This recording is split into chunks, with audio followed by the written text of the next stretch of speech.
네, 감사합니다. 할렐루야. 네, 하나님께서 이 시간에 크신 은혜 주실 줄 믿으시면 크게 아멘 합시다. 네, 아멘 크게 하시는 분은 더 큰 은혜 주실 줄 믿습니다. 네, 우리 인사했는데 우리 앞뒤로 다시 한번 인사합시다. 내가 만들 수 있는 최고의 살인 미소를 가지고 당신 때문에 힘이 납니다. 이렇게 인사할까요? 시작. 네.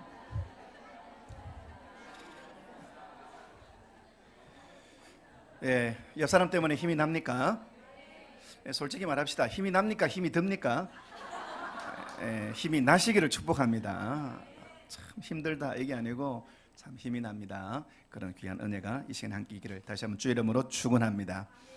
오늘 본문의 말씀 보게 되면 스타에 대해서, 별에 대해서 이야기를 하고 있죠. 여러분, 각 분야의 스타들이 있습니다. 여러분, 바둑하면 어떤 스타가 떠오릅니까?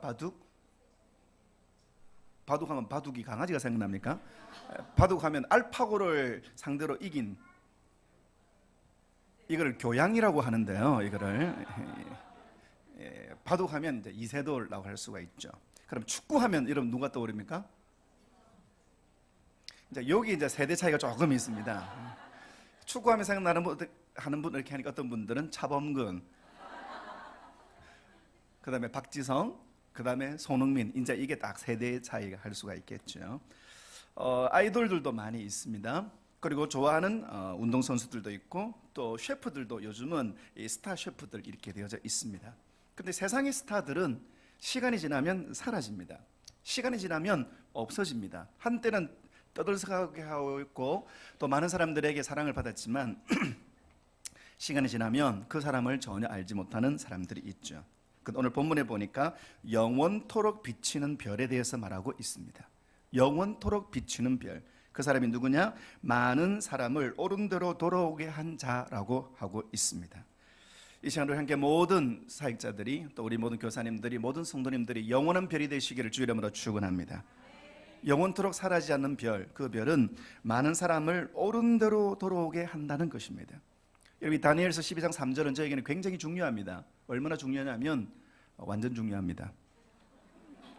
제 삶을 바꾸었고 또 제 사역을 바꾸었던 말씀이기 때문에, 여러분들 어떤 선택과 결정할 때 어떤 기준을 가지고 가십니까? 어떤 선택을 해야 될 때, 결혼을 해야 될 때, 직업을 선택해야 될 때, 아니면 내 일들을 바꿀 때, 책 중에 내 인생의 궤도를 수정할 때라는 책이 있습니다. 내 인생의 궤도를 수정할 때가 있거든요. 여러분, 우리는 어떤 기준에 가지고 결정합니까?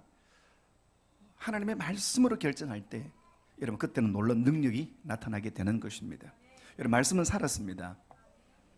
이때 아멘 해야 되거든요. 다시 할게요. 여러분, 말씀은 살았습니다. 말씀은 능력입니다.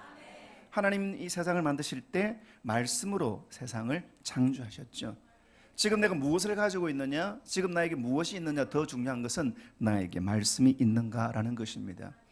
제가 사역지를 결정할 그 순간에 어떻게 할까, 어떻게 결정을 하는 것이 좋을까, 그렇게 고민하다가 이 다니엘서 12장 3절 읽고 지나가면서 이 말씀이 계속 제 마음속에 있고 결국 이 말씀에 따라서 선택을 했는데, 여러분, 그것이 제 삶이나 사역을 얼마나 놀랍게 바꾸는지 모르겠습니다. 정말로 간절히 원하는 것은 오늘 이 밤에 모인 우리 모든 주의 백성들이 이 다니엘서 12장 3절 말씀으로 인하여서 놀랍고도 위대한 변화가 일어나기를 주 이름으로 축원합니다. 어떤 사람이요? 많은 사람을 옳은 대로 돌아오게 한 자. 여러분, 이 말은 어떤 뜻입니까? 많은 사람들이 옳지 않은 길로 간다는 것입니다. 많은 사람들이 틀린 길로 간다는 것입니다. 그런데 그 틀린 길로 가는 사람을 옳은 대로 돌아오게 하는 그 사람이 바로 별처럼 영원토록 빛나게 된다는 것입니다.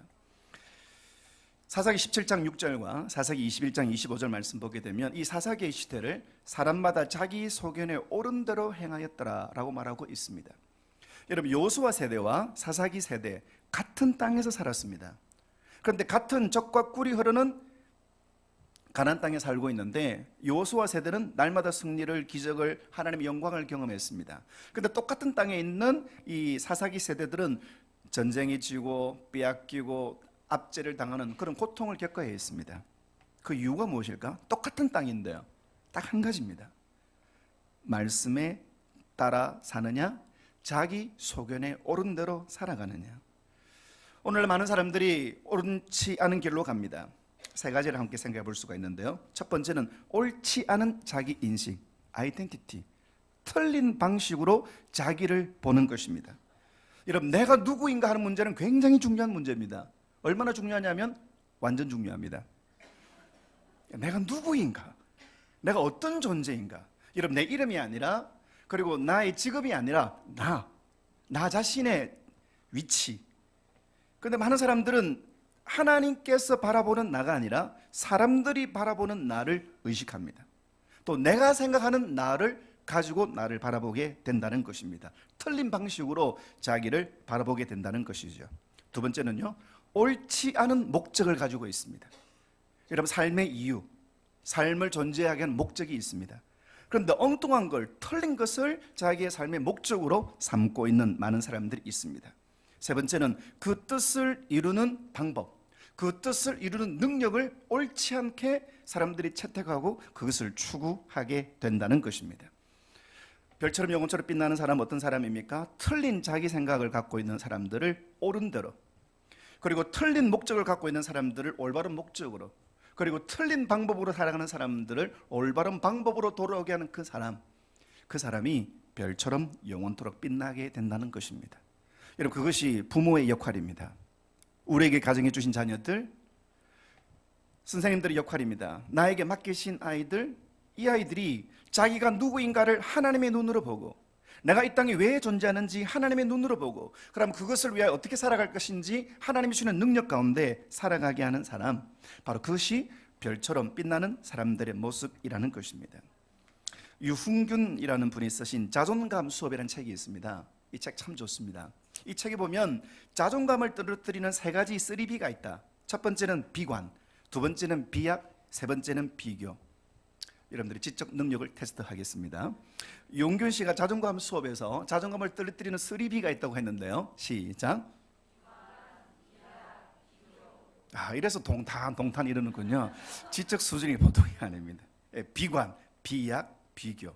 여기서 비관이라는 것은 저는 좀 다르게 명칭을 부르면 좋겠는데요. 비하, 자기 비하. 내 주제에 내까지 있기에 나 같은 게 뭐 자기 비하. 이것이 자존감을 무너뜨리는 것입니다. 비약, 자기보다도 문제를 더 크게 여기는 것, 그때 자기가 초라하게 느껴집니다. 그 다음에 비교, 이것이 자기를 무너뜨리게 만든다는 것이죠. 그러나 오늘 청소년뿐만 아니라 우리 청년뿐만 아니라 이 땅에 살아가는 많은 사람들이 이 3B의 감옥에 갇혀 있습니다. 행복하지 않습니다. 기뻐하지 않습니다. 즐거워하지 않습니다. 1950년대에 미국의 통계지만 살아가는데 꼭 필요한 필수품이 몇 개냐? 한 50개 정도 된다. 근데 30년이 지나서 꼭 필요한 삶에 필요한 필수품이 몇 가지가 되느냐? 그때가 120개가 넘었습니다. 여러분, 살아가는 삶의 기준이 다릅니다. 살아가는 삶의 모습도 다릅니다. 그런데 이 3B의 감옥에 갇혀서 행복하지 못한 삶을 살게 된다는 것입니다. 많은 청년들이, 많은 청소년들이, 많은 성도님들이 나는 아니다, 나는 아무것도 아니다, 스스로를 작게 여기고 스스로를 초라하게 여긴다는 것입니다. 왜 그럴까요? 자기 마음속에 하나님이 나를 바라보시는 기준이 그 속에 있지 않기 때문인 것입니다. 요한일서 3장 1절 말씀 보게 되면, 보라, 아버지께서 어떠한 사랑을 우리에게 베푸사 하나님의 자녀라 일컬음을 받게 하셨는가. 어떠한 사랑을 우리에게 베풀어 주셔서, 여러분, 이것은 영어 성경으로 보면 감탄문으로 되어져 있습니다. 하나님께서 우리에게 주신 사랑은 얼마나 위대한 사랑인가? 이러한 사랑은 세상에 없는 사랑이다. 여러분, 사랑받는 사람들은요, 자신감이 있습니다. 내가 사랑받고 있다, 이것을 깨닫는 사람들은 그 어떤 것도 두렵지 않습니다. 그런데 내가 사랑받고 있는 존재다, 이걸 깨닫지 못하게 되면 어떤 자리에 있든 무엇을 가지든 그 삶은 황폐해질 수밖에 없다는 것입니다. 스바냐 3장 17절에 너희 하나님 여호와가 너희 가운데 계시니 그는 구원을 베푸실 전능자이시라. 그가 너로 말미암아 기쁨을 이기지 못하시며 너를 잠잠히 사랑하시며 너로 말미암아 즐거이 부르며 기뻐하신다. 이것을 요즘 현대 번역으로 말하면은요, 하나님은 너를 볼 때 꿀 떨어지신다. 하나님이 너를 잠잠히 사랑하시고 너로 말미암아 기뻐하신다. 여러분, 나는 약합니다. 나는 실수가 많습니다. 나는 문제가 많습니다. 그런데 하나님은 나를 바라보실 때 너로 말미암아 기뻐하신다. 이게 나다. 여러분, 교회가 할 수 있는 일이 있습니다. 교회가 할 수 있는 최고의 일은 무엇입니까? 내가 하나님께 얼마나 사랑받고 있는가. 교회 교육은 그것이 전부입니다. 너는 학교에서 인정받지 못할 수가 있고, 너는 사람들이 인정받을 못할 수가 있고, 하지만 하나님은 너를 사랑하신다. 얼마만큼요? 십자가만큼 너를 사랑하신다. 하나님을 얼마만큼 사랑하시나요? 하나님의 아들 예수 그리스도를 십자가에서 희생시키고 나를 택하실 만큼, 어떤 신학자들은 조금 더 세게 해서 하나님께서는 예수님이 아니라 너를 택하실 만큼 사랑하신다. 이것을 깨닫는 사람은 그의 삶에 놀라운 변화가 일어나게 되는 것입니다. 문제를 비약시킵니다. 나보다도 문제를 더 크게 여깁니다. 나보다도 내가 만난 장애물들 더 크게 여깁니다. 나는 할 수 없고 나는 안 되고 그렇습니다. 나는 할 수 없지만 하나님이 내 가운데 임하시게 될 때 전능하신 하나님께서 그 모든 일들을 이루어 주시는 것입니다.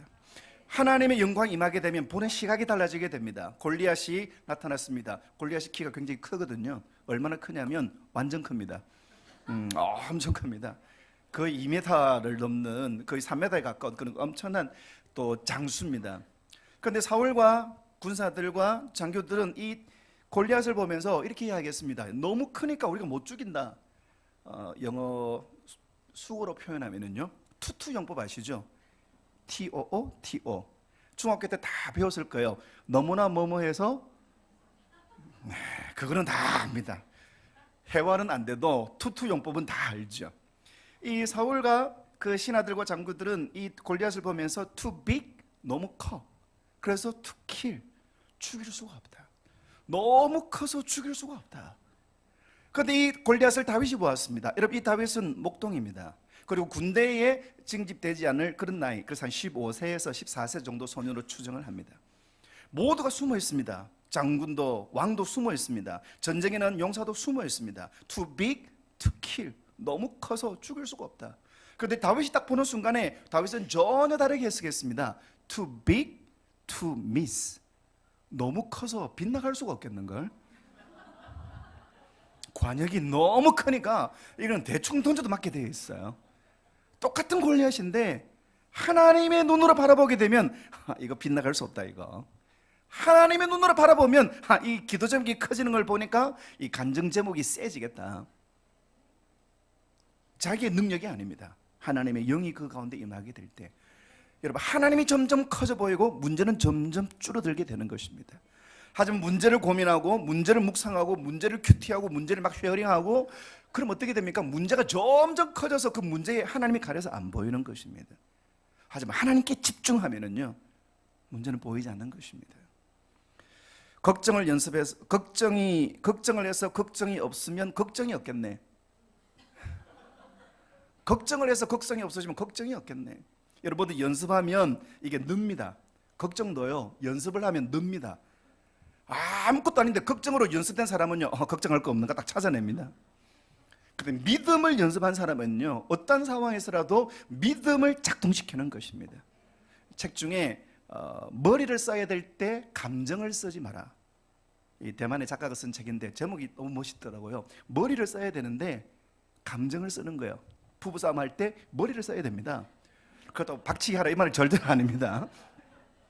이성적으로 뭐가 틀렸느냐, 뭐가 문제냐, 해법이 뭐냐, 이걸 이야기하면 거의 다 해결됩니다. 그런데 감정이 확 들어오는 것이죠. 사람의 감정 중에 제일 어려운 감정이 억울하다는 감정.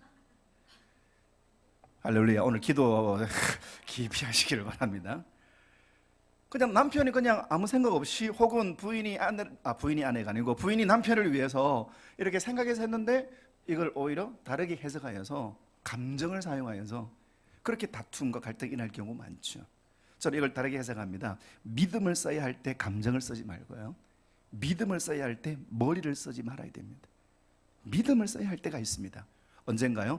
우리의 모든 상황 속에서, 우리의 모든 상황 속에서 하나님을 믿는 믿음을 사용할 때, 제가 잘 쓰는 표현으로 믿음을 작동시킬 때 믿음의 역사가 일어나게 되는 것입니다.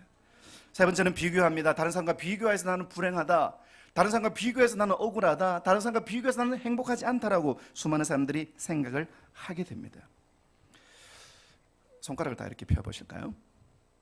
순종의 능력이 있습니다. 자, 제가 시작하면 뭘 하냐면은요, 여러분들이 알고 있는 봄에 피는 꽃 이름을 하나씩 이렇게 찝으면서 그렇게 해보시기를 바라겠습니다. 자, 봄에 피는 꽃 어떤 꽃이 있습니까? 개나리가 있겠죠. 야, 그런 식으로 이렇게. 자, 같이 하겠습니다. 예, 시작.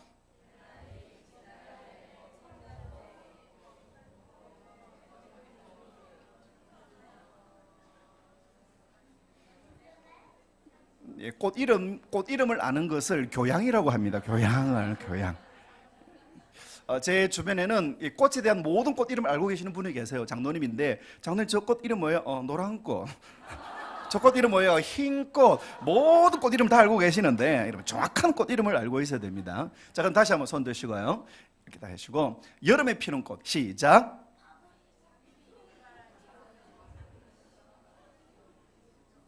어디 가니까요, 내가 꽃인데요, 이렇게 하는 분도 있더라고요. 자, 그럼 한 번 더 해보겠습니다. 자, 손을 펴시고 마지막입니다. 가을에 피는 꽃 시작.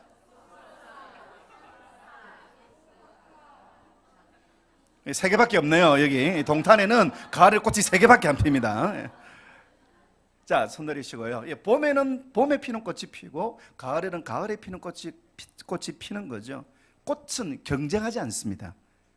꽃은 다투지 않습니다. 내가 일찍 폈다, 와 분하다, 나보다 먼저 일찍 펴다니. 여러분, 꽃은 내가 어디에 있는가, 왕궁에 피는 꽃, 그 꽃을 절벽에 있는 꽃이 보고 부러워하다가 나는 뭐냐, 그렇게 원망하지도 않습니다. 자기가 피어나야 할 곳에 자기의 꽃을 피우는 것이죠. 근데 많은 사람들은 비교합니다. 다른 사람과 자기를 비교합니다. 그 비교의 가운데서 잘 되는 사람들은 교만해지고 안 되는 사람들은 절망 속에 빠지게 된다는 것이죠. 그리스도인들은 어떻게 살아가야 됩니까? 내가 누구인가? 하나님의 사랑을 받는 사람들이다. 그리고 나는 누구인가? 예수 그리스도 십자가에서 죽으시기까지 나를 사랑하시는 그 사랑을 한 몸에 받고 있는 나다. 그때 이 사람은요, 어떤 환경과 어떤 상황이 그를 침몰시키지 못하는 것입니다. 세상보다 큰 사랑이 그 안에 있기 때문에 세상이 감당지 못한 사람이 되는 것입니다. 여러분, 우리가 좀 어렵게 살 수 있습니다. 내가 좀 힘들게 살 수 있습니다. 하지만 그건 중요하지 않습니다. 내가 하나님의 사랑을 받고 있는 사람이다. 이 하나로 충분한 것입니다. 많은 사람을 옳은 돌에 돌아오게 하는 사람, 나는 초라해요, 나는 비참해요, 나는 억울해요, 나는 답답해요. 그렇지만 하나님 너를 사랑하신다. 그때 그 사람은 사는 것입니다. 두 번째는요, 틀린 목적을 위하여서 살아가게 됩니다. 저마다 꿈이 있습니다. 청년들이나 청소년 집회 가면 여러분 꿈을 가집시다, 여러분 비전을 가집시다. 이 말 좀 자체가 틀렸어요. Boys be ambitious, 소년들의 야망을 가져라, 큰 꿈을 가져라, 그렇게 이야기를 많이 하죠. 꿈에는 세 가지가 있습니다. 한번 따라할까요? 욕망, 야망, 비전. 자, 욕망과 야망과 비전은 비슷해 보이지만 틀립니다. 욕망이 뭐냐? 내가 되고 싶은 거예요. 내가 하고 싶은 거예요. 버킷리스트. 내가 꼭 해보고 싶은 거, 내가 꼭 가고 싶은 거, 내가 꼭 달성해보고 싶은 거, 내가 꼭 만나고 싶은 거. 버킷리스트. 근데 그건 뭐냐? 욕망이에요.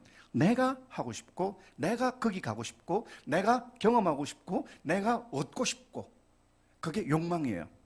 야망은 사이즈가 조금 더 큽니다. 세계 정복. 아돌프 히틀러 같은 경우에 독일이 세상을 지배할 유일한 권리가 있다.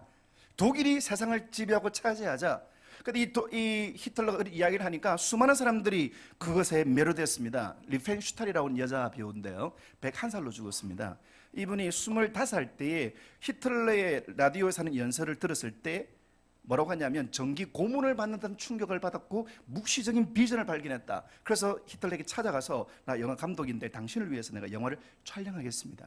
그래서 1936년도에 의지의 승리, 1938년도 베를린 올림픽, 이것을 영화로 만들었는데, 우리나라 송기정 선수가 이렇게 그 결승전에 골인하는 거 있지 않습니까? 그게 그 영화에 나옵니다.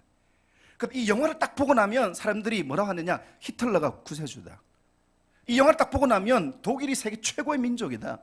그렇게 영화를 너무 완벽하게 만들어가지고 이 독일이 전쟁을 하는데 엄청나게 도움을 주었습니다. 자기의 비전, 자기의 야망, 자기의 꿈이라고 하지만 실상은 자기의 야망인 것입니다. 여러분, 욕망과 야망은 다르게 보이지만 사이즈가 틀리지만 그러나 같은 것입니다. 욕망과 야망이 뭐냐면요, 사람에게서 시작하고 사람의 힘으로 만들어가고 결국은 사라져 버립니다. 이게 욕망과 야망이에요. 그래서 오늘 시대는 욕망을 위하여 살자, 이거를 꿈을 위하여 살자라고 이야기를 합니다. 야망을 위해 살자, 이거를 꿈이나 비전을 위해서 살아가자라고 이야기를 합니다. 근데 이게 교회에도 있습니다.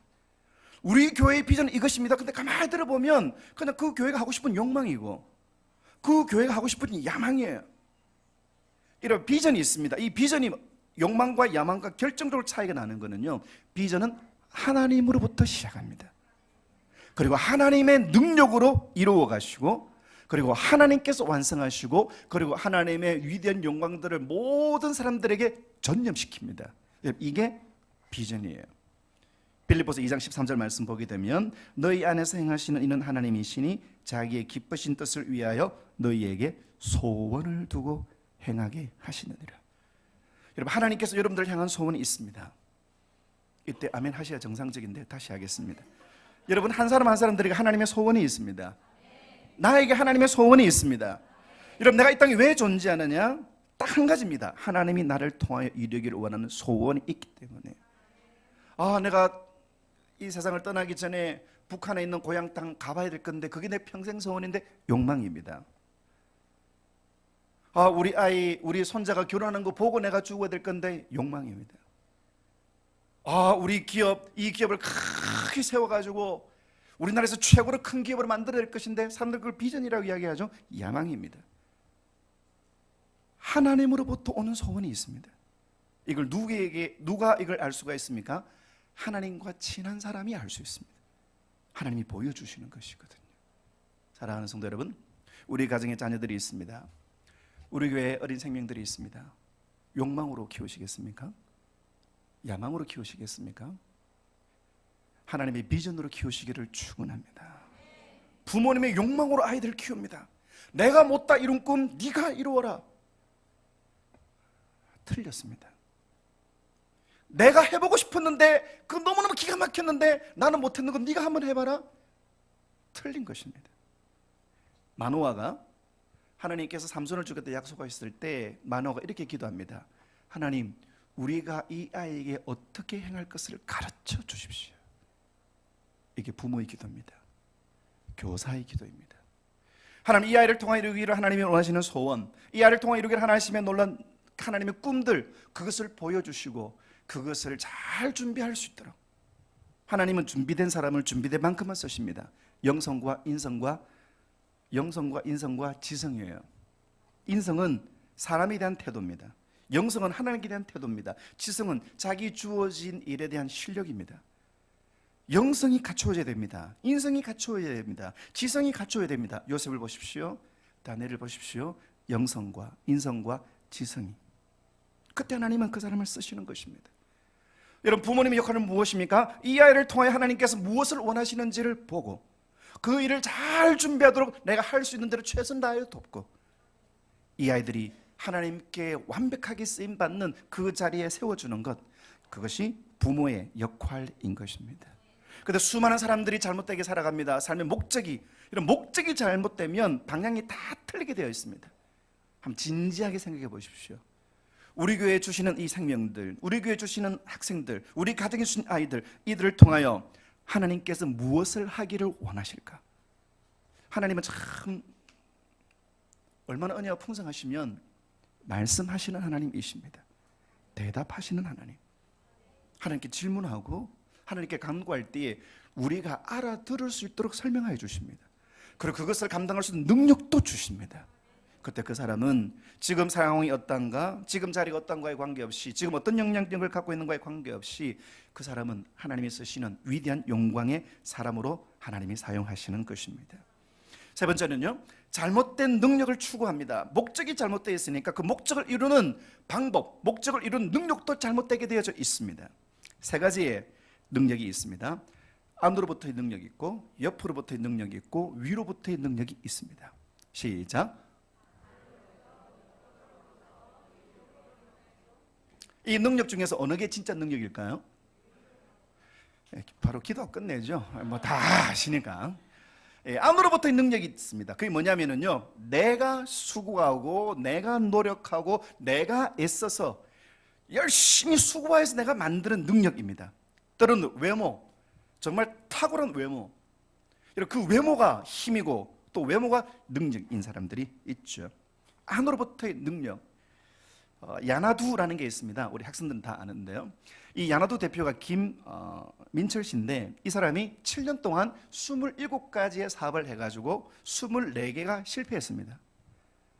별로 안 놀라시는데 다시 한번 말씀드릴게요. 7년 동안 27개의 사업을 했는데 24개가 망했습니다. 그래서 빚이 얼마냐? 150억입니다.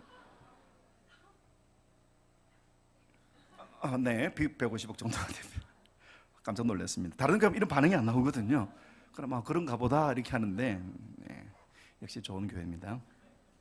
근데 이 사람이 3가지 사업을 해가지고요, 그 빚을 다 갚았습니다. 150억의 빚. 저는 우리 교회 그 부채가 한 7억 정도 있는데요. 제가 목회를 준비하고 신학교 다니면서 목회를 하면서 목사가 금리를 위해서 기도할 줄은 몰랐습니다. 그러니까 요즘 기도, 하나님 금리를 안정시켜 주시오. 목사가 주님 주의 영광 해야 될 건데 하나님 금리가 이번에 힘들. 그래서 기도합니다. 왜요? 바로 직접적으로 타격이 오거든요. 7억에서도 그냥 좀 답답한데 150억. 이 사람은요 그걸 넘어섭니다. 멘탈이 세죠. 안으로부터의 능력. 여러분 다이어트는 언제부터 하나요? 네, 그게 우리입니다. 다이어트는 내일부터 하는 게. 안으로부터의 능력이 없으니까 오늘까지 열심히 먹고 힘내서 내일부터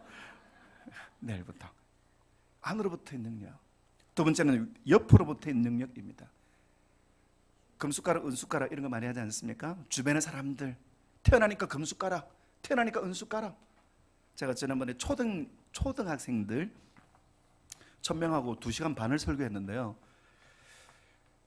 진짜 힘들었거든요. 아이들 설교하면서 갑자기 원래 의도하지 않았던 애드립으로 질문을 이렇게 던졌습니다. 애들이 막 이렇게 하니까 저도 정신이 없어가지고 저도 이걸 질문을 던져서는 안 되는 것들 질문을 던졌습니다. 어떤 질문 던졌냐면요, 금숟가락, 은숟가락 이거 막 이야기하면서, 얘들아 너희들 지난 설날에 세뱃돈 얼마까지 받아봤니? 금숟가락, 은숟가락 생각만 하고 이게 말을 툭 튀어나왔어요. 근데 초딩들은 생각 안 하고 바로 답변하거든요. 앞에 있는 애가 27만 원 하는 거예요. 그때부터 경매가 시작됐습니다. 27만 원 하니까 30만 원, 40만 원. 애들 승부욕이 있으니까 또 자기가 받은 게 있으니까 60만 원, 70만 원, 100만 원 돌파했습니다. 그때부터 집회의 관심은 누가 얼마까지 받아봤는가, 이게 이제 집회 최고의 초미의 관심사였습니다. 110만 원, 20만 원, 30만 원. 그날 밤 최고가가 175만 원입니다. 그러니까 세배를 하는데 큰아버지 새해 복 많이 받으세요. 그래 너 새해 복 많이 받고 세뱃돈 50만 원. 금숟가락이니까. 자 그럼 엄마 새해 복 많이 받으세요. 그래 너 새해 복 많이 받아. 근데 너무 미안해, 요즘 사업이 안 돼가지고 30만 원밖에 못 줘. 세배 설날 딱 지났는데 여러분 11조가 17만 5천 원. 할렐루야. 11조만. 왜 그런가요? 부모님이 쨍쨍하니까. 옆으로부터의 능력이. 대학교만 졸업해도 이미 사업장 실패해도 또 사업장을 만들어줄 수 있는 옆으로부터의 능력. 이것이 사람들이 갈망하고 또 이것이 필요하기도 합니다. 하지만은요, 진짜 능력은 위로부터의 능력입니다. 하나님께서 부어주시는 능력, 위로부터의 능력. 그래서 그 말을 참 좋아하거든요. 한번 따라합시다. 진짜 위로는 위로부터. 믿으시면 아멘. 진짜 능력은 위로부터. 믿습니까? 그렇게 사시기를 축복합니다. 저와 같이 이제 교제하는 분 중에 곽상학 목사님이라고 계시는데요. 이분이 세종시에서 중학교 선생님입니다. 그리고 온누리교 중등부를 섬기시는데, 자기 반에 아이를 신방을 가정방문을 했는데 그 아이 사교육을 이렇게 물어봤습니다. 한 달에 사교육 학원을 몇 개 다녔냐? 27개를 다닌대요. 그러면 그 사교육을 통해서 얼마 정도를 이렇게 학원비를 쓰냐? 570만 원 한 달에. 그러면 누구 집에는 한 달에 얼마를 버냐? 350만 원. 그러니까 매월 220만 원 적자죠. 어떻게 하느냐? 이미 보험은 다 해제했고요. 적금 다 해제했고, 그리고 투잡, 쓰리잡 뛰고, 그리고 때로는 사채까지 쓰고. 이게 정상적이지 않죠. 여러분, 왜 이럴까요? 안으로부터의 능력을 키우기 위해서, 옆으로부터의 능력을 키우기 위해서. 여러분, 진짜 능력은 위로부터 온다. 이걸 부모가 아니고 아이들이 깨달아야 됩니다. 저는 이제 그 수련회에 가면 제일 먼저 고3들 일어나라고 합니다. 그리고 박수도 하고 축복도 하고 기도도 해주고, 그러니까 제가 이렇게 축복을 선포해요. 자, 목사님이 축복할 테니까 마음에 들면 크게 아멘해라. 여러분, 이 고3으로서 이렇게 수련회 온다는 게 쉽지 않죠. 여러분, 고3 자기 인생 가장 큰 위기를 만났지 않습니까? 그런데 이 아이들이 은혜 받아야 되겠다고, 또 하나님을 만나야 되겠다고 이렇게 교회 왔지 않습니까? 그래서 제가 그렇게 기도합니다. 이 아이들의 인생에 가장 큰 위기를 가지고 이 친구들이 여기에서 하나님을 선택했습니다. 하나님의 은혜를 갈망합니다. 이 아이들 하나님에게 복을 주십시오. 그렇게 하면서 제가 이렇게 축복합니다. 얘들아, 너희들이 인생에서 가장 위급한 순간에, 가장 어려운 순간에 이 캠프에 왔어. 은혜 받으려고 왔어. 이런 너희들에게 목사님이 축복해 주고 싶어. 너희들이 수능 칠 때 너희들 성적표 기적이 일어날지어다. 그럼 애들이 아멘 하거든요. 좀 더 디테일하게 목사님이 축복해 줄게. 너희들 수능 때 받는 점수가 지금까지 한 번도 못 받아본 점수가 되기를. 그럼 애들 아멘 엄청나게 크게 하거든요. 한 번도 못 받아본 점수는 두 가지가 있는데 한 번도 못 받아본 점수는 두 가지가 있는데 하나님의 은혜를 택한 사람들을 하나님 절대로 실망시키지 않는다. 이야기를 하죠. 고3이니까 수련회 못 가요. 고3이니까 수련회 못 가요. 저는 이야기합니다. 고3이니까 수련회 가야지. 고3이니까. 왜요? 하나님의 은혜가 필요하니까. 하나님의 은혜로 사는 사람들이니까. 내 능력으로, 내가 이루고 싶은 꿈을 내 능력으로, 혹은 옆에 사람들 쪽집게 과외 강사님들 옆으로 능력을 가지고 문제를 풀 수 있습니다. 가질 수 있습니다. 될 수 있습니다. 그런데 nothing, 아무것도 아니에요. 하지만 위로부터의 능력을 구하고, 인생의 가장 큰 위기의 순간에 하나님을 향하여 은혜를 구하고, 그 은혜로 이 고비를 넘긴 아이는요, 다음에 군대에서 똑같은 위기를 만나도 하나님을 선택합니다. 이 친구가 결혼을 해야 될 그 결정적인 순간에도 믿음으로 이겨본 경험이 있으니까, 믿음으로 이긴 경험들이 있으니까, 여러분 그 순간에도 역시 믿음으로 결정하는 것입니다. 자주 듣는 이야기가 좋은 대학교 가서 거기서 하나님께 영광 돌려드리고, 이거 얼마나 엄청난 거짓말인데 이 거짓말에 얼마나 많이 속는지 모릅니다. 우리 잘 아는 말 중에도 고기도 어떤 사람이 잘 먹습니까? 돈 있는 사람이 고기를 잘 먹습니다. 그리고 먹고 본 사람이 이거를 계속 잘 먹을 수가 있죠. 하나님의 은혜도 경험한 사람이 더 큰 하나님의 은혜를 갈망합니다. 여러분, 교회가 할 수 있는 여러 가지 프로그램들이 있습니다. 근데 그 모든 프로그램의 핵심이 뭐냐? 하나님의 아름다우심을 경험하는 것. 주로 학생들은 치킨으로 경험하지 않습니까? 여기는 하나님의 은혜로 경험하는군요. 하나님의 아름다우심. 여러분, 예배의 아름다움, 예배의 기쁨, 이거를 경험할 때, 언제부터요? 어릴 때부터 경험하면은요, 이 아이는 하나님께서 기뻐하시는 믿음의 삶을 살아갈 수밖에 없는 것입니다.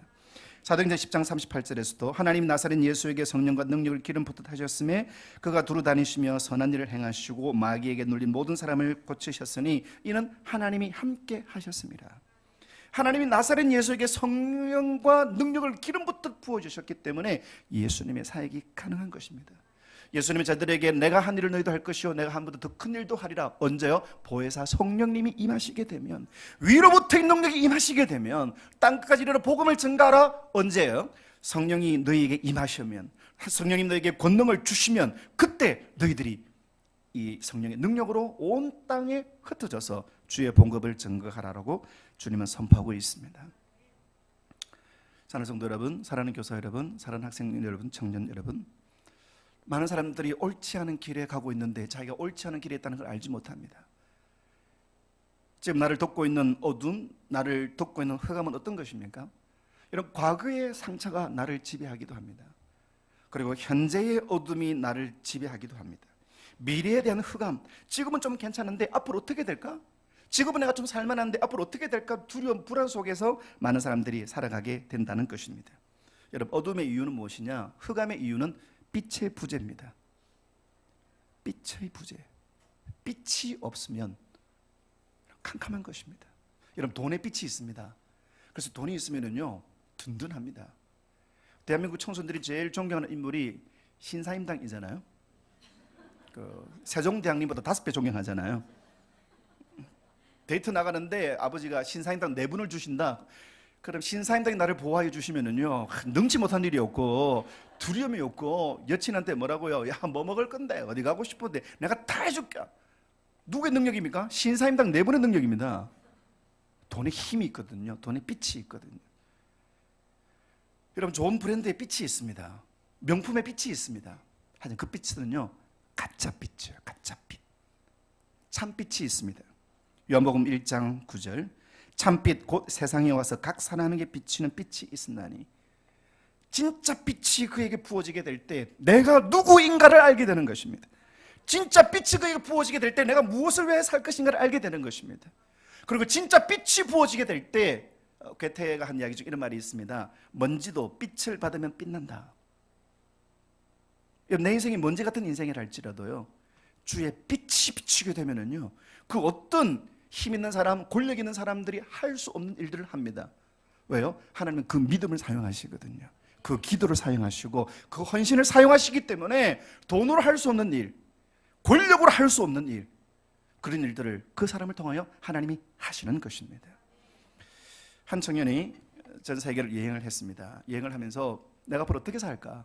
이 친구가 아르헨티나에 갔습니다. 부에노스아이레스에서 지나다가 이렇게 해변가를 가게 됐습니다. 해변가 근사한 식당에 가가지고 자기 이렇게 식사를 하면서 앞으로 어떻게 살 것인가. 근데 그 앞에 있는 한 부부가 있습니다. 부부가 있는데 머리가 허연 노부부가 서로 이제 와인잔을 이렇게 건배하면서 식사를 하면서 도란도란 이야기하는 게 참 너무 보기 좋았어요. 그래서 귀를 딱 기울이니까 남자 이런 이야기를 하더래요.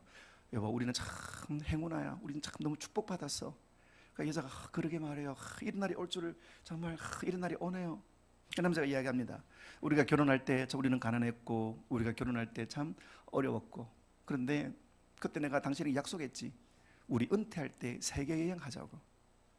근데 우리가 무사히 은퇴했고 이제 세계 여행을 하고 있으니까 참 우리 인생 얼마나 복받은가. 근데 그 이야기를 가만히 듣고 이 25의 청년이 갑자기 속에서 확 올라오는 이것을 느끼고 식당을 나왔습니다. 나와서 보니까 앞에 교회가 있어요. 그 교회를 가가지고 이 친구가 무릎을 꿇는데 눈물이 확 나면서 마음속에 이런 생각이 들었답니다. 하나님, 나는 저렇게는 살지 않겠습니다. 평생 꿈이 은퇴하고 세계 일주 여행 떠나 우리가 보기에는 근사하고 멋지지 않습니까? 그게 삶의 목적이라고 한다면 그리고 그걸 삶의 목적으로 알고 있는 수많은 사람들 그들을 옳은 대로 돌아가게 하는 일에 제가 살겠습니다. 여러분 세상은 우리에게 쏙입니다. 이것이 인생이다. 세상을 이것 사람들 수많은 사람들에게 쏙입니다. 이거 해야 그 자리에 갈 수 있다. 사람들은 그것에 머리를 숙입니다. 사람들은 그것에 자기 신앙을 포기합니다. 자기 신앙을 뒤로 넘겨버립니다. 저것만 가지면, 저것만 얻으면, 저 자리만 되면 내가 행복할 것이다. 내가 안전할 것이다. 그런 사람들에게 아니다. 너는 그런 거 없어도 너는 하나님 보시기에 너무나도 소중한 존재다. 뭘 가져야 네가 대단한 인생 되는 거 아니다. 어디에 올라가야 네 인생이 괜찮은 인생 증명되는 거 아니다. 너의 존재만으로도 너의 지금 존재 자체만으로도 충분히 아름답고 너의 존재만으로 충분히 가치 있다. 그리고 네가 살아야 될 삶의 목적이 있다.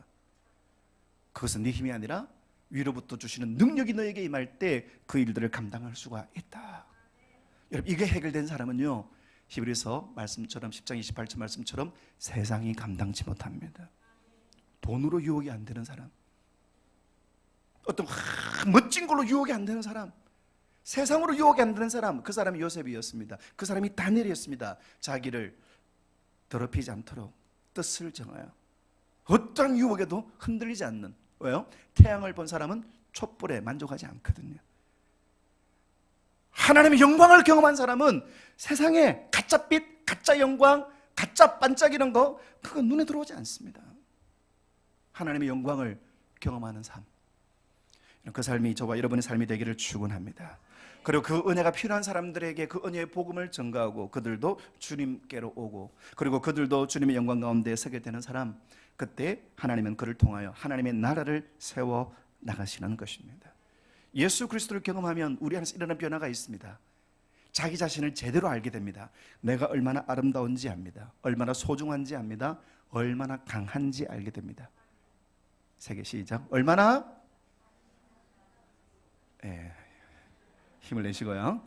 예수 그리스도를 경험하면 나에 대해서 시각이 달라집니다. 내가 얼마나 아름다운지, 내가 얼마나 소중한지, 내가 얼마나 강한지, 어떤 다른 게 필요한 게 아니라 예수만으로 아름답고 예수만으로 나의 가치는 소중하고 예수 십자가만큼 나의 능력이 된다. 그때 그 사람은 모든 것들을 넉넉히 이기게 되는 것입니다. 세상에 많은 학교들이 있습니다. 사관학교들이 있습니다. 제가 육사 출신이거든요. 64년생 출신이라 이 말입니다. 세상에 우리나라에 육군의 장교를 기르는 육군사관학교가 있죠. 해군의 장교를 기르는 해군사관학교가 있고 공군사관학교가 있습니다. 스위스에 가면 호텔리어를 이렇게 훈련시키는 호텔 국제사관학교가 있습니다. 또 뭐 셰프를 길러내는 사관학교, 디자이너를 길러내는 사관학교가 있습니다. 저는 간절히 소망하기는 우리 하늘빛 우리 교회가 하나님 나라의 영적 엘리트를 키워내는 하나님 나라의 영적인 사관학교가 되기를 주 이름으로 축원합니다. 축원합니다. 우리 교회에 사는 아이들이 이 땅의 정치계, 경제계, 연예계, 문화계, 교육계, 의료계 이 땅의 곳곳에 무조건 판사, 검사 이것이 아니라 정말로 곳곳에 이 아이의 재능을 따라서 이 아이의 은사를 따라서 하나님이 하실 일이 있습니다. 예전에 그런 책이 있었어요. 피카소는 수학 경시대에 가지 않는다. 가면 뭐합니까? 그 이승엽 선수가 수능 400점 만점에 39점 받았거든요. 행복하십시오. 우리 아들은 이승엽보다 훨씬 더 위대합니다. 자기는 야구만 잘하면 되거든요. 시간 조금 지나갔지만 저희 교회에 그림을 좋아하는 애가 있었는데요. 이 아이가 수학이 떨어집니다. 저는 수학은 사람이 할 게 아니라고 생각하거든요. 이 계산기가 하고 컴퓨터가 하지 사람이 풀 게 적어도 저는 그래서 저는 문과로 갔습니다만. 그러니까 이 아이가 수학이 떨어지니까 엄마가 참 그림을 잘 그리는데 수학 때문에 고민했습니다. 자, 이 아이는 수학 학원에 가게 될까요? 미술 학원에 가게 될까요? 있는 그대로 이야기하십시오. 여러분의 믿음대로 수학 학원에 갔습니다. 1년이 지났는데요. 30점 받던 애가 40점 받습니다. 1년 동안 소용이 없죠. 그래, 네 그림 그리는 게 행복하니까 그림 그리라. 근데 그림 그리는 능력이 사라져 버렸습니다. 여러분, 내 옳지 않은 생각으로 우리 아이를 고통스럽게 할 때가 얼마나 많습니까? 나면은 이거 집에 하는데 대한민국 청소들이 제일 싫어하는 아이가 엄마 친구 아들 엄청나게 싫어하거든요. 아빠 친구 딸도 만만치 않고요. 그거 들어보면 우리 애 이러면 안 되는데, 우리 애는 망한 것 같은데.